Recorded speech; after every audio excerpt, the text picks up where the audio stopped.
સ્વામિનારાયણ સાક્ષાત્ અક્ષર પુરુષોત્તમ સર્વેભ્યઃ પરમં શાંતિં આનંદં સુખમર્પયેત. શ્રી સ્વામિનારાયણ ભગવાનની જય. શ્રી અક્ષર પુરુષોત્તમ મહારાજની જય. શ્રી ગુણાતીતાનંદ સ્વામી મહારાજની જય. શ્રી પ્રમુખ સ્વામી મહારાજની જય. શ્રી મહંત સ્વામી મહારાજની જય. પ્રગટ ગુરુ હરિ પરમ પૂજ્ય મહંત સ્વામી મહારાજની આજ્ઞા અને આશીર્વાદથી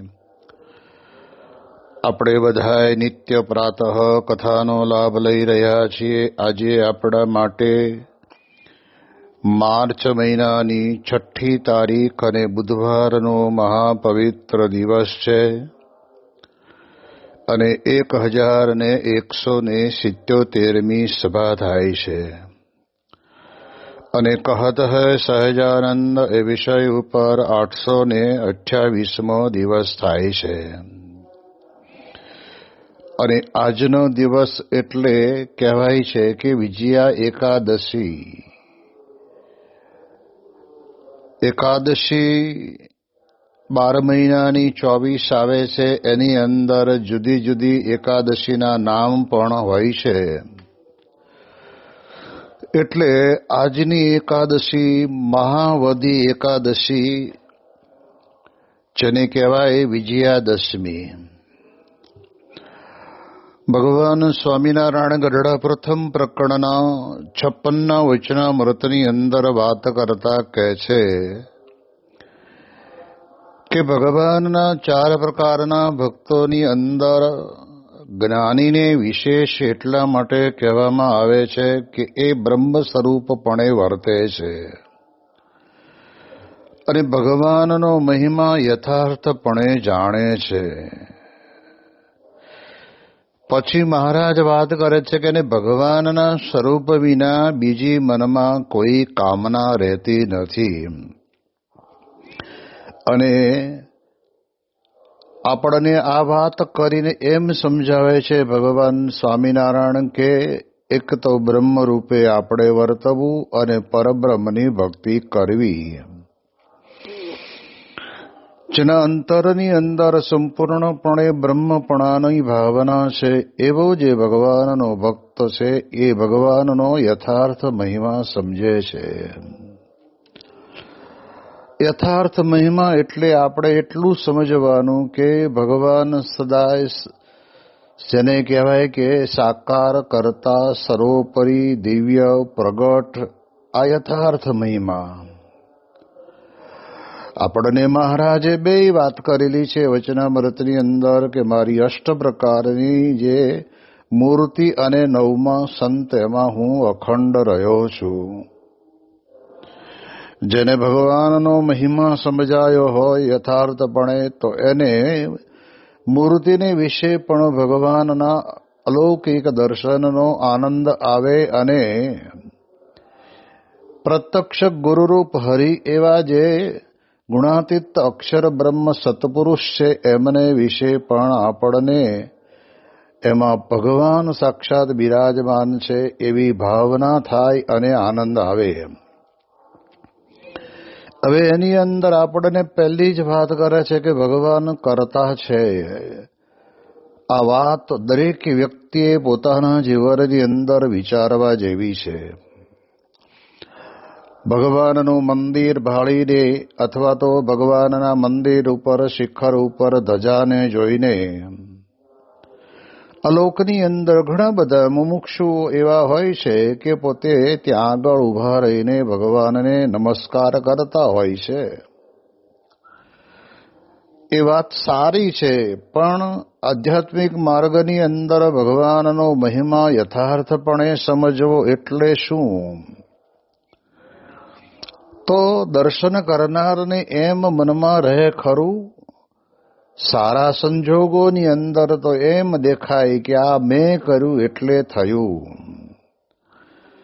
અને વિપરીત સંજોગો થાય ત્યારે આ ભગવાને કર્યું, આ પ્રકારની એક બહુધા લોકોની અંતરની અંદર માન્યતા પડેલી છે. એટલે એને ભગવાનનો યથાર્થ જેવો છે એવો મહિમા સમજ્યા કહેવાય નહીં. કરતા ભગવાન છે એ વાતનું તો ખરેખરું આધ્યાત્મિક માર્ગની અંદર બહુ જરૂરનું છે. જ્યારે ભગવાનના પરમ એકાંતિક સત્પુરુષ છે એમના જીવનની અંદર ડગલે ને પગલે એમ જ મનાય છે કે ભગવાનની ઈચ્છા અથવા તો ભગવાને કર્યું. આવા હજારો પ્રસંગો આપણે આપણા સમક્ષ અનુભવ્યા છે. આપણે જાણીએ છીએ કે દિલ્હીની અંદર અક્ષરધામ માટેની જમીન જ્યારે મળી અને તે વખતે પ્રમુખ સ્વામી મહારાજનું અંતર કબૂલ કરે છે કે યોગી બાપાના અંતરમાં જેવો સંકલ્પ હતો તેવી જ જમીન આપણને પ્રાપ્ત થઈ છે. યોગી બાપાના સંકલ્પને આધારે જેમનું જીવન ચાલતું હોય એમને કેટલો પોતાના ગુરુ હરિને વિશે નિશ્ચય હશે, દ્રઢ વિશ્વાસ હશે, દ્રઢ પ્રીતિ હશે, અને એ બાબતની અંદર પણ એમને એકલાને અંતરની અંદર તો એટલું પાકું હતું જ કે યોગી બાપા બોલ્યા છે એટલે આપણને વહેલું મોડું પણ સારી જમીન મળશે. આપણે જાણીએ છીએ કે દિલ્હીની અંદર આ જમીન સંપાદન માટે થઈને સંતોને મૂકેલા. આપણા એક હરિભક્તના ઘરની અંદર રહેતા હતા, પરંતુ પ્રમુખ સ્વામી મહારાજના અંતરની અંદર વિચાર આવ્યો કે આપણે અહીંયા આગળ પહેલા ભગવાન પધરાવી દઈએ એટલે ભગવાન બધા જ કાર્ય આપણા પાર પાડે. અને તે વખતના સમયની અંદર ત્યાં આગળ એ હરિભક્તના ઘરની અંદર અક્ષર પુરુષોત્તમ મહારાજની માર્બલની મૂર્તિની પ્રાણ પ્રતિષ્ઠા કરી અને ત્યાં રહેતા સંતો આરતી, થાળ, અષ્ટક બધું જ ત્યાં આગળ થવા માંડ્યું. થોડો ઘણો સત્સંગ સમુદાય હશે હરિભક્તોનો, તે પણ દર્શને પણ આવતા થયા. પણ મારે એ કહેવું છે કે પ્રમુખ સ્વામી મહારાજના અંતરની અંદર ભગવાન જ કરે છે એ કેટલો દ્રઢ વિશ્વાસ હતો ને એટલે જ એમણે આ કાર્ય કર્યું. આપણી સંસ્થાની અંદર પણ આપણે જાણીએ છીએ કે શાસ્ત્રીજી મહારાજે જે મંદિરો કર્યા તે મંદિરોની અંદર પ્લિન્થ ઉપર લાવી અને પછી પહેલું ગર્ભગૃહ બરાબર વ્યવસ્થિત રીતે ઢંકાઈ જાય એટલું તૈયાર કરી દે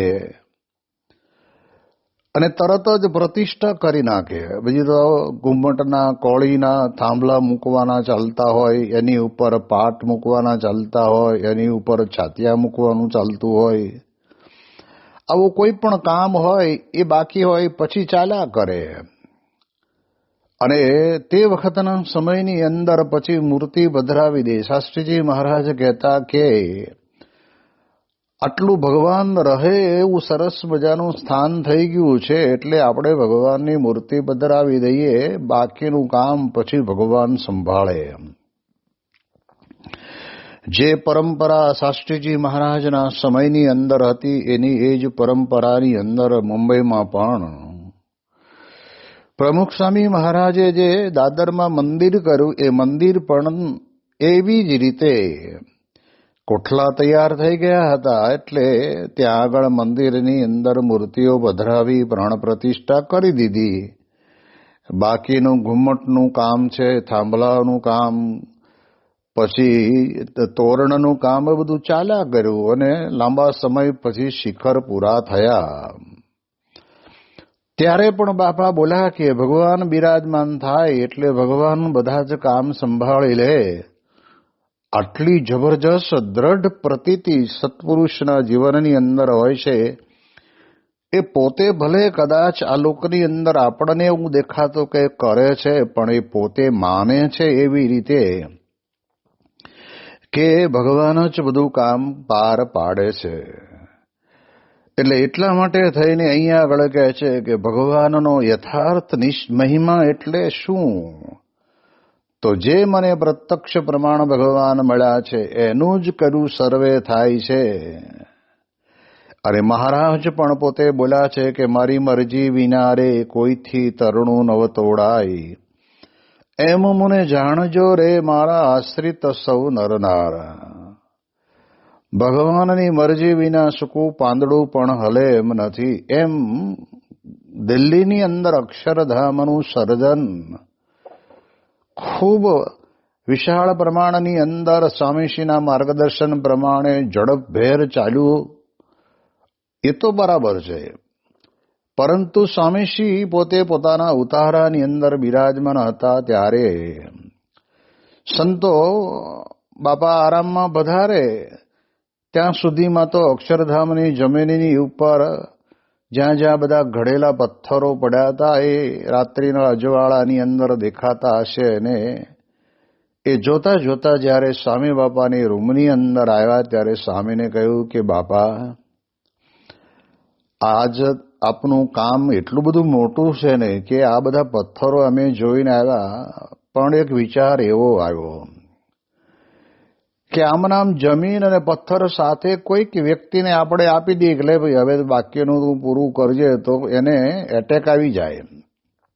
ઓહો, આટલું બધું મોટું અને મારે પૂરું કરવાનું એમ થાય. ત્યારે પ્રમુખ સ્વામી મહારાજ આ વાત સાંભળ્યા પછી બાપા એવું બોલ્યા, સ્વામી કે તમે બધાએ પથ્થર બાર જોયા, પણ અમે તો એક કાંકરી જેટલો ભાર પણ અમે અમારી છાતી ઉપર રાખતા નથી. બધું જ મહારાજ સ્વામી અને યોગી બાપા અને શાસ્ત્રીજી મહારાજને સોંપી દઈએ છીએ. આપણે ક્યાં કરીએ છીએ? આ ખરેખર વાસ્તવિક બોલવું, કદાચ આપણે અત્યારે બાપાના બોલેલું વાક્ય હું બોલું છું એ બોલો કહેવાય, પણ જીવનની અંદર વર્તનની અંદર લાવવું એ પ્રમુખ સ્વામી મહારાજ પોતે લાવ્યા કહેવાય. કોઈને ખબર નહીં કેવી રીતે ભગવાનની દયાથી આ કાર્યો બધા નિર્વિઘ્ને ચાલે છે. હવે એવામાં પણ પાછું એવું બન્યું કે જ્યારે જે વખતના સમયની અંદર ઉદ્ઘાટન થવાનું હતું અને તે સમય દરમિયાનની અંદર સ્વામી બાપા પોતે અક્ષરધામની અંદર બધી કલાકૃતિ જોવા માટે પધારેલા. અને તે વખતના સમયની અંદર ઉત્તરાંચલ પ્રદેશની અંદર કોઈ જગ્યાએ આ પ્રમાણે કહેવાય છે કે ખરેખર ત્યાં આગળ ધરતીકંપનો આંચકો આવ્યો હશે કે એના સ્કેલના કારણે કરીને દિલ્હીનું અક્ષરધામ આટલું મોટું વિશાળ હજારો ટન પથ્થર એકદમ પરફેક્ટ ગોઠવેલા, એમાં પણ થોડું ઘણું હલવા માંડ્યું એટલે ઘણા ઘણા સંતો તો નીચે ઉતરી ગયા. અને પછી બાપા પણ નીચે પધાર્યા ને ત્યારે સ્વામી બાપાને કહ્યું કે સ્વામી, આ આવું કેમ થયું? હજી તો ભગવાન બેઠા નથી ત્યાં આવું થયું. ત્યારે પ્રમુખ સ્વામી મહારાજ શું બોલે છે કે મહારાજે તમે કરેલું આ કાર્ય છે ને એને હલાવી જોવે છે કે હજારો વર્ષ પર્યંત આને કંઈ થાય એમ નથી ને. અને ઝીણવટપૂર્વકના કામ આ અક્ષરધામના નિર્માણની અંદર કરવામાં આવ્યા છે, જેની અંદર કેટલી બધી યમુનાની નદીની અંદરથી લાવીને રેતી ત્યાં આગળ એનું પુરાણ કર્યું છે. જમીન ઘણી બધી ઊંચી લેવામાં આવી છે, પણ એની અંદર ગમે તેવો ભૂકંપ આવે તો પણ અંદર પથ્થરોની ગોઠવણી એવી રીતની કરવામાં આવી છે કે જેના કારણે કરીને પથ્થર એકબીજાની સાથે લોક થઈ ગયા હોય. તો ભગવાન પોતે કરે છે, આ ભગવાને હલાવી જોયું, એમાં આપણે બહુ ગભરાવાની જરૂર નહીં. ત્યારે આપણને ખ્યાલ આવે કે આ કરતાપણાનો નિશ્ચય જેમ છે તેમ પ્રમુખ સ્વામી મહારાજના અંતરની અંદર રહેતો. બીજી વાત મહારાજ અહીંયા કહે છે કે કરતા પછી સર્વોપરી આપણને જે ભગવાન પૂર્ણ પુરુષોત્તમ નારાયણની પ્રાપ્તિ થઈ છે એ કોઈ સામાન્ય નથી. સર્વોપરી ભગવાનની આપણને પ્રાપ્તિ થઈ છે. યોગીજી મહારાજ વાત કરીને કહેતા કે વ્યક્તિના જીવનની અંદર શું તાકાત પડેલી છે એ કેમ ખબર પડે? પરંતુ આપણે જાણીએ છીએ કે જેમ જયપુરની અંદર રાજમહેલની અંદર અત્યારે બધું મ્યુઝિયમ કરવામાં આવ્યું છે, ત્યાં પૂર્વે જે મહારાજાઓ થયા ને એમના બાહુબળની અંદર જે તાકાત હતી અને એ પ્રમાણે એ લડતા હતા, એવા સાધનો બધા ત્યાં મૂકવામાં આવ્યા છે. એમાં તલવાર પણ બહુ જ વજનદાર છે. મને એનો હકીકતની અંદર આમ ખ્યાલ નથી કે કેટલા કિલોની હતી, પરંતુ સંત સ્વામી પોતે વાત કરીને કહેતા કે 100 કિલોની તલવાર હોય અને તે તલવાર ટીંગાતી હોય ને નીચે લખ્યું હોય કે આ તલવાર વડે કરીને પોતાની હાથની મુઠ્ઠીમાં મુઠ્ઠી રાખી અને તલવારથી લડતા હતા. એ રાજા મહારાજાનું નામ લખ્યું હોય ત્યારે આપણે એટલું વાંચીને આપણને એમ થાય ઓહો કેટલું બધું બળ આ રાજાના કાંડાની અંદર હશે. એમ આપણે જાણીએ કે આપણને જે કાર્ય ઉપરથી આપણને કારણની ખબર પડે કે આટલા 18 વર્ષની ઉંમરની અંદર એમણે ભારતની વિકાસ જેને વિશ્વ યાત્રા કલ્યાણ યાત્રા તરીકે એમણે કરી અને એકલા પાછું અને પૈદલ ચાલ્યા છે. ઘણી જગ્યાએ તો 2 મહિના રોકાયા છે, ઘણી જગ્યાએ 6 મહિના રોકાયા છે, ઘણી જગ્યાએ 4 મહિના રોકાયા છે. આવા સ્થાનો પણ છે. પરંતુ તેમ છતાં પણ એને ભગવાન સ્વામિનારાયણ પોતે નીલકંઠ વર્ણી સ્વરૂપે એમના પોતાના જીવનની અંદર રામાનંદ સ્વામી પાસે આવ્યા પછી ખબર પડી કે એમના શરીરને નાની એવી શૂળનો કોઈ કાંટો વાગે ને તો એમાંથી પાણી નીસરે પણ લોહી તો નીકળે નહીં. કાર્તિક સ્વામીની જેમ એમણે પોતે એવી આ કરી તપશ્ચર્યા કરી છે. પુલ્હાશ્રમને વિશે તો એમણે તપશ્ચર્યા કરી જ છે, પણ આપણે જાણીએ છીએ કે માનસરોવર જ્યાં આગળ શિયાળાની ઉનાળાની કાતિલ ઠંડીની અંદર પણ માણસ ન રહી શકે એને બદલે શિયાળાની ઋતુની અંદર પોતે ત્યાં રહ્યા અને ત્યાં રહીને પોતે એમણે પોતાના જીવનની અંદર તપશ્ચર્યા કરી. એટલે આ કાર્ય ઉપરથી આપણને કારણની ખબર પડે કે આવું કોણ કરી શકે? એ આપણને ભગવાન સર્વોપરી મળ્યા છે.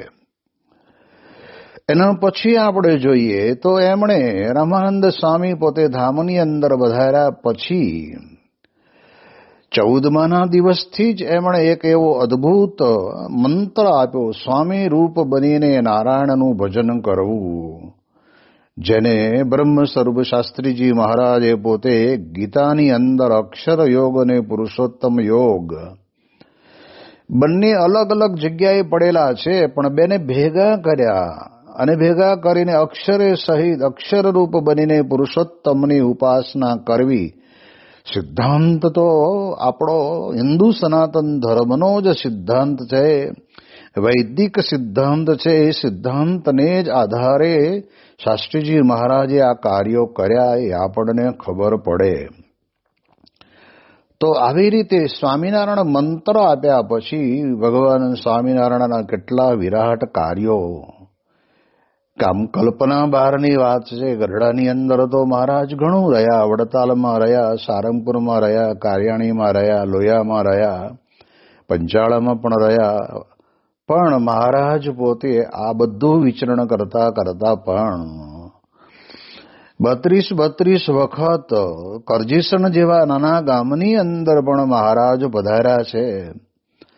ત્યારે આપણને ખ્યાલ આવે કે મહારાજ પોતે પોતાના જીવનની અંદર સમયા, ઉત્સવ, સંતો, હરિભક્તો, શાસ્ત્રો અને ધર્મ નિયમને પાલનની અંદર સુરાપુરા સમર્પણ ભાવની અંદર મહારાજની મરજી પ્રમાણે રહેનારા એવા ભક્તોનો સમુદાય એવો જબરજસ્ત તૈયાર કર્યો. આંકડો સાંભળીને, જે જમાનાની અંદર વાહનોની વ્યવસ્થા નહોતી, જે જમાનાની અંદર સંતોને અપમાન તિરસ્કાર સહન કરવા પડતા હતા, જેમ સાહિત્ય ભાષાની અંદર કહેવાય ને કે કાંટાળી કેડી ઉપર પગ મૂકીને ચાલવું પડે એવી પરિસ્થિતિ હતી, ત્યારે 20 લાખ જેટલા હરિભક્તોનો સમુદાય એ ભગવાન સ્વામિનારાયણે કર્યો. એટલે કોઈક કહે છે ને કે સ્વામિનારાયણ ભગવાન અને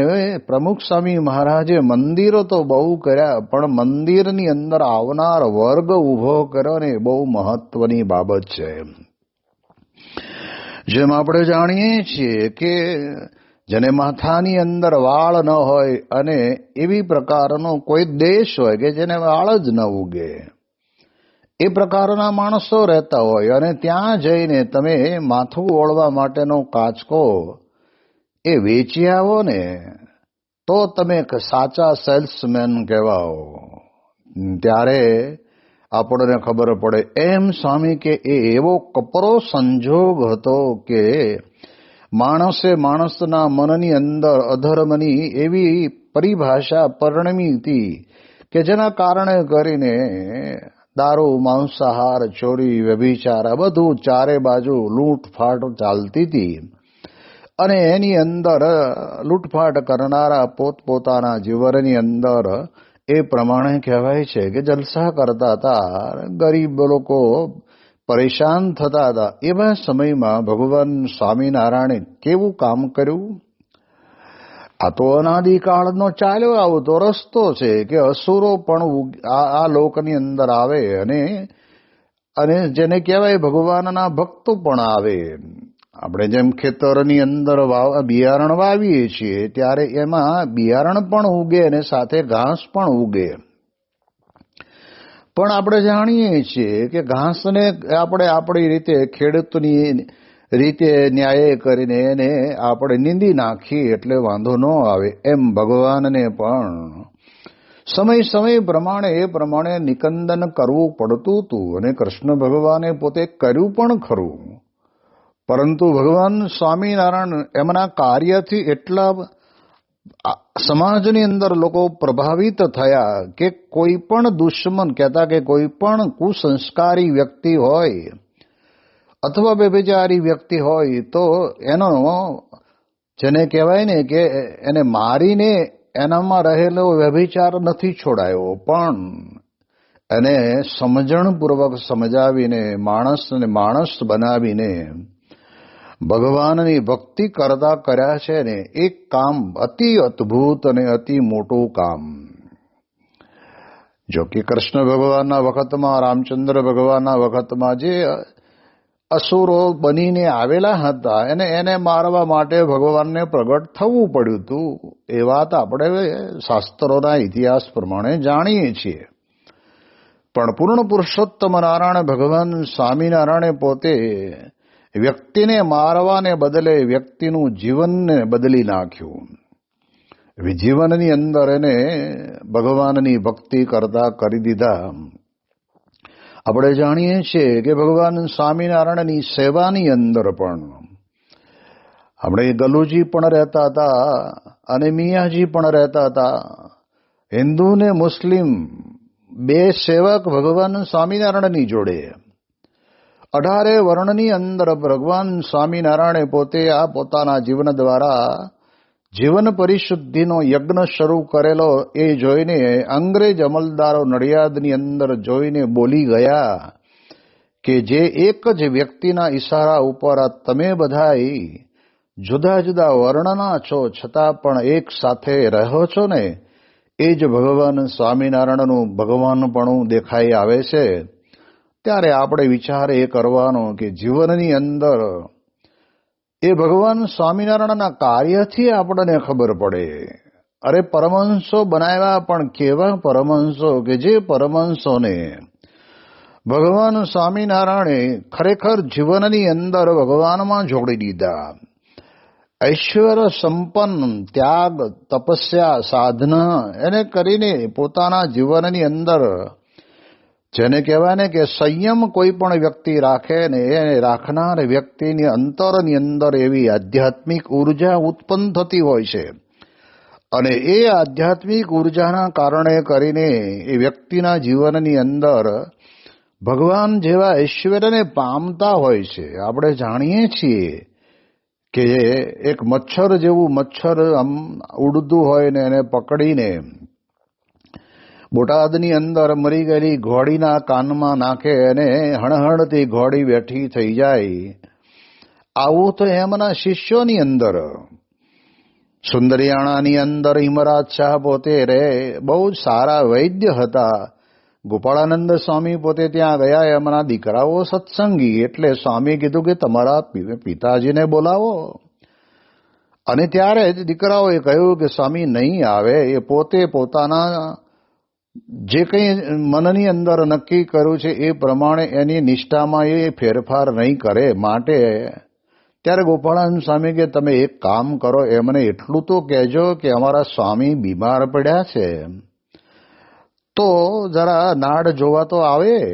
હા, એમ આવશે. એમ ગામ આખાની અંદર ગમે તે વ્યક્તિ બીમાર પડ્યું હોય તો નાડ જોઈને તે વખતના સમયની અંદર તેને દવા આપે. અને જ્યારે ત્યાં આગળ પોતે આવ્યા ગોપાળાનંદ સ્વામીને કાંડા ઉપર એણે જે આમ હાથ મૂક્યો ને ત્યારે કાંડા ઉપર જે નાડનો ધબકારો ચાલતો હોય એ બંધ બોલો દેખાતો હતો. આપણા જેવાને તો પેલા પકડાય નહીં, પણ આ તો વૈદ્ય હતા અને એમને દેખાયો નહીં. તો ઘણી બધી જગ્યાઓ એવી હોય છે જ્યાં આપણી નાડ ચાલતી હોય.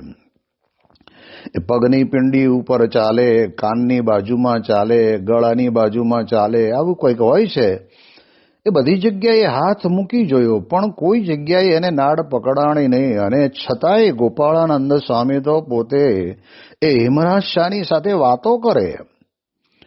અને તેવા સમયની અંદર હિમરાજ શાહ પોતે વિચારમાં પડી ગયા કે આ તો ગજબ કહેવાય. ભગવાન કૃષ્ણ પરમાત્મા જેનો હું ભગત છું એ ભગવાને પોતે પોતાના જીવનની અંદર એમણે અષ્ટાંગ યોગ સિદ્ધ કરેલો હતો અને એવા જ આ ગોપાળાનંદ સ્વામી દેખાય છે. અને ત્યારે ગોપાળાનંદ સ્વામીને કહ્યું કે સ્વામી, આ તમારી નાડને પકડી શકાતું નથી અને મારે હવે અનુભવ મને થયો છે કે તમે તો સાક્ષાત કૃષ્ણ ભગવાનનો અવતાર છો. અને ત્યારે ગોપાળાનંદ સ્વામી બોલ્યા કે હિમરાજ શાહ, અમે તો ભગવાન સ્વામિનારાયણના સાધુ છીએ, ભક્ત છીએ અને ભગવાન તો ભગવાન સ્વામિનારાયણ એક જ છે, બીજું કોઈ નથી. અને એમની કૃપાથી અમે ગામે ગામ જઈએ છીએ. લોકોના જીવનની અંદર આવેલું પરિવર્તન જેને કહેવાય ને કે અધર્મએ માજા મૂકેલી હતી એમાંથી એમને છોડાવીએ છીએ. આ કાર્ય ઉપરથી આપણને ખબર પડે કારણની કે ભગવાન સ્વામિનારાયણ કેટલા મોટા હશે. એવો ભગવાનનો યથાર્થપણે મહિમા સમજવાનો છે. આ એમના માત્ર ને માત્ર સ્વામિનારાયણ આપણે બોલીએ સારું છે, ખોટું નથી, પણ યથાર્થ મહિમા એટલે અક્ષરે સહિત નારાયણ એટલે સ્વામિનારાયણ, પુરુષોત્તમ એટલે અક્ષર પુરુષોત્તમ, બ્રહ્મ સહિત પરબ્રહ્મ એટલે બ્રહ્મ પરબ્રહ્મ. આ વાત આપણે બરાબર સમજવાની છે. એટલે મહારાજના કાર્ય ઉપરથી આપણને ખબર પડે. જે જોબન પગી વડોદરાની અંદર ગાયકવાડ સરકારની એમના રાજમહેલની અંદર રહેલી તિજોરીને ધોળે દિવસે એ લૂંટીને દ્વારપાળો ઊભા હોવા છતાં પણ લઈને નીકળી જનાર એ જોબનને પણ ભગવાન સ્વામિનારાયણે પોતે એના હાથની અંદર ભગવાનના નામની માળા આપી અને ભગવાન સ્વામિનારાયણ બોલ્યા, જોબન જા, અત્યાર સુધીમાં તારાથી જે કંઈ નાની મોટી ભૂલો થઈ છે, તારાથી જે કંઈ ન ઘટિત ન કરવાનું થયું છે અને પાપથી લાગ્યું છે, પાપ માત્ર બળીને ભસ્મ થઈ ગયા અને હવે તો તું ભગવાનનો ભક્ત બન્યો. આવા હજારો ભક્તોને આવી પ્રકારે ભગવાન સ્વામિનારાયણે એક કાર્ય કર્યું. એટલે આપણે મહિમાનો જ્યારે વિચાર કરીએ છીએ ત્યારે આપણે આ જ વિચારવાનું કે ભગવાન સ્વામિનારાયણ સર્વોપરી છે અને એમનું કાર્ય પણ સર્વોપરી છે કે જેના કારણે કરીને એમને આશરે રહેલા સંતો, સ્ત્રી અને ધનનો ત્યાગ તો ખરો, પણ ગમે તેવા અપમાન થાય ને તો પણ એને સહન કરી લેનારા એવા સંતો એમણે તૈયાર કર્યા હતા. આ અંગેની વિશેષ વાતો આપણે આવતીકાલે કરીશું. શ્રી સ્વામિનારાયણ ભગવાનની જય.